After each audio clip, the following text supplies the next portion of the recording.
ಓಂ ನಮಃ ಶಿವಾಯ. ತತ್ಪುರುಷಾಯ ವಿದ್ಮಹೆ ಮಹಾದೇವಾಯ ಧೀಮಹಿ ತನ್ನೋ ರುದ್ರ ಪ್ರಚೋದಯಾತ್. ಭಾರತದ ಇತಿಹಾಸದಲ್ಲಿ ಬಂದವರು ಕೊಳ್ಳೆ ಇಕ್ಕಿ ಹೋದರು, ಕೊಳ್ಳೆ ಇಕ್ಕಿದವರು ಕೊಳ್ಳೆ ಇಕ್ಕೊಂಡೇ ಹೋದರು. ಇಂಗ್ಲೆಂಡ್ ರಾಣಿ ಕೊಹಿನೂರು ವಜ್ರವನ್ನು ತಗೊಂಡೋದ್ಲು. ಅದೇ ರೀತಿ ದೇಶದ ಒಂದು ಅಂಗವಾಗಿರುವಂಥ ಎಲ್ಲವನ್ನು ಕೂಡ ಬಿಡುಗಡೆ ಮಾಡಿಸಿದರು. ಸ್ವಾತಂತ್ರ್ಯ ಪೂರ್ವದಲ್ಲಿ ಬಿಡುಗಡೆ ಮಾಡಿಕೊಂಡು ಗೋವನ್ನು ವಿಮೋಚನೆ ಮಾಡಲಿಕ್ಕೆ ನಮಗೆ ಫ್ರೆಂಚರು, ಡಚ್ಚರು ಅವರಿಂದ ಭಾಳ ಟೈಮ್ ತಗೊಳ್ಳಿತು. ಹೈದರಾಬಾದ್ ನಿಜಾಮರು, ಅಲ್ಲಿಂದ ಹೈದರಾಬಾದನ್ನು ತಗೊಳ್ಳಿಕ್ಕೆ ನಮಗೆ ಬಹಳ ಸಮಸ್ಯೆಗಳಾಯಿತು, ಸುಮಾರು ಟೈಮ್ ತಗೊಳ್ಳಿತು. ಸರಿ, ಎಲ್ಲವನ್ನು ಒಪ್ಪುವ. ಭಾರತ ಪಾಕಿಸ್ತಾನದ ಮಧ್ಯದಲ್ಲಿ ಆಗಿರುವಂಥ ಎಗ್ರಿಮೆಂಟಲ್ಲಿ ಪಾಕಿಸ್ತಾನವೂ ಕೂಡ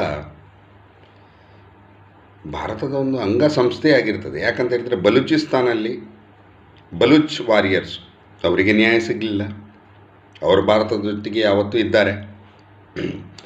ಯುದ್ಧವನ್ನು ನಾನು ಬಯಸುವನಲ್ಲ, ಆದರೆ ಸನ್ಮಾನ್ಯ ವಿಶ್ವಗುರುಗಳೇ, ಈಗ ಸುಸಂದರ್ಭ.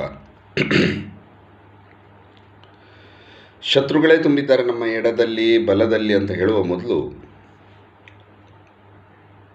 ಈಗ ಯಾವ ರೀತಿ ಇರಾನ್ ತನ್ನ ಅಸ್ತಿತ್ವಕ್ಕಾಗಿ ಹೋರಾಟ ಮಾಡ್ತಾ ಉಂಟು, ಅಮೇರಿಕಾ ಯಾವ ರೀತಿಯಾಗಿಕೊಂಡು ಅದರ ಒಂದು ಧನದಾಯಿ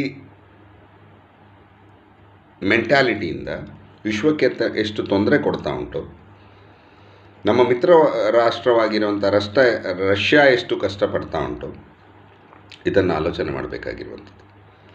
ವಿಶ್ವದಲ್ಲಿ ಅಮೇರಿಕಾ ಇರಲಿ, ರಷ್ಯಾ ಇರಲಿ, ಇರಾನ್ ಇರಲಿ, ಯಾವುದು ಕೂಡ ನಮ್ಮ ಈ ಜನನಿ ಜನ್ಮಭೂಮಿಶ್ಚ ಸ್ವರ್ಗಾದಪಿ ಗರೀಯಸಿಗೆ ಒಂದು ತೃಣ ಮಾತ್ರಕ್ಕೂ ಸಮಾನ ಅಲ್ಲ.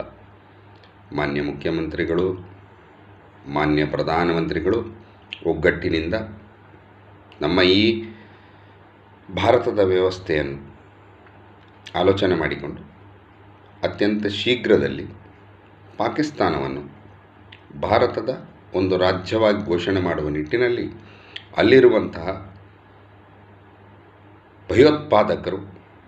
ಭಯೋತ್ಪಾದಕ ಆಡಳಿತವನ್ನು ನಿಯಂತ್ರಣ ಹಾಗೂ ಸ್ವಾಧೀನಕ್ಕೆ ತೆಗೆದುಕೊಳ್ಳುವ ನಿಟ್ಟಿನಲ್ಲಿ ಈಗ ಇರುವಂಥದ್ದು ಸುಸಂದರ್ಭ. ಈಗಲೇ ಕೂಡಲೇ ತಗೊಳ್ಬೇಕು ಅಂತೇಳಿಕೊಂಡು ಸನಾತನ ಭಾರತೀಯನಾಗಿಕೊಂಡು ನನ್ನ ಒಂದು ಮನವಿಯನ್ನು ಮಾಡ್ತಾ ಇದ್ದೇನೆ. ಈಗ ಮಾಡದಿದ್ದರೆ ಯಾವಾಗ?